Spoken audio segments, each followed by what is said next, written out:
Львенок оказался на самом краю берега. Сил почти не осталось. Еще немного, и он сорвется вниз. А за спиной уже подбирается крокодил. Совсем близко, его пасть медленно раскрывается. Еще мгновение, и все будет кончено. Первые лучи рассвета разлились над рекой Луэна в Замбии, окрашивая ее в золотистые оттенки, словно вода превратилась в жидкое пламя. Однако за этой спокойной красотой скрывалась смертельная опасность. На берегу Прайд из 8 львов готовился к новому дню.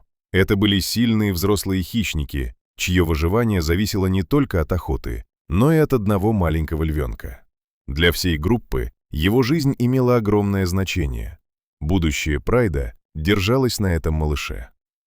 Если для взрослых спуск по крутому илистому склону не представлял проблемы, то для львенка это было настоящим испытанием. Его лапы дрожали, когти не держались на мокрой глине, и в какой-то момент задние лапы подвели его. Он подскользнулся и, пытаясь удержаться, сорвался вниз. Упав, он оказался на узком уступе, прямо над темной бурлящей водой.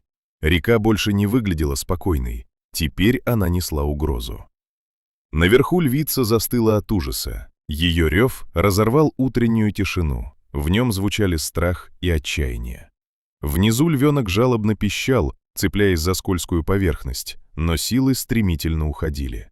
Львица металась вдоль края, пытаясь дотянуться до детеныша, но расстояние было слишком большим. Земля под лапами осыпалась, и любой неверный шаг мог стоить ей жизни. Остальные львы стояли рядом, напряженные и молчаливые, не в силах вмешаться. Вдруг вода всколыхнулась. Из глубины медленно показалась огромная голова с холодными желтыми глазами. Это был крокодил, древний и терпеливый охотник, уже выбравший свою цель. Время словно замедлилось. Хищник приблизился и раскрыл челюсти всего в нескольких метрах от львенка. Тот вжался в скалу, парализованный страхом. Львица снова заревела, но это не остановило угрозу. Казалось, спасения нет. Но внезапно вода взорвалась. Из глубины вырвалось массивное тело, гиппопотам, защищающий свою территорию. Он с яростью атаковал крокодила. Началась ожесточенная схватка. Вода взлетала вверх, вокруг все покрыли брызги, грязь и пена.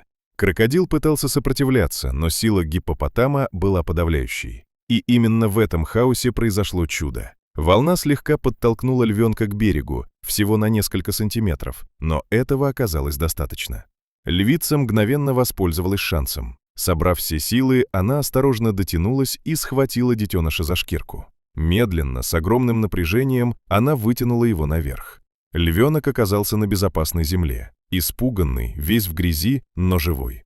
Львица сразу начала вылизывать его, успокаивая и очищая. В каждом ее движении чувствовалась забота. Теперь ты в безопасности. Львенок прижался к матери, и страх постепенно отступил.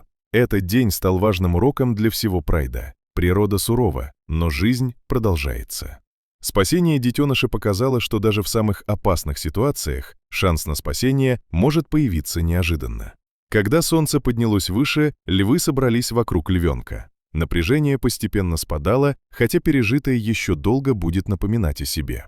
Львица не отходила от малыша, оставаясь настороже. Река вновь выглядела спокойной, будто ничего не случилось. Но Прайд знал, в дикой природе каждый момент хрупок и бесценен. Если эта история вас тронула, впереди еще много удивительных рассказов о жизни дикой природы.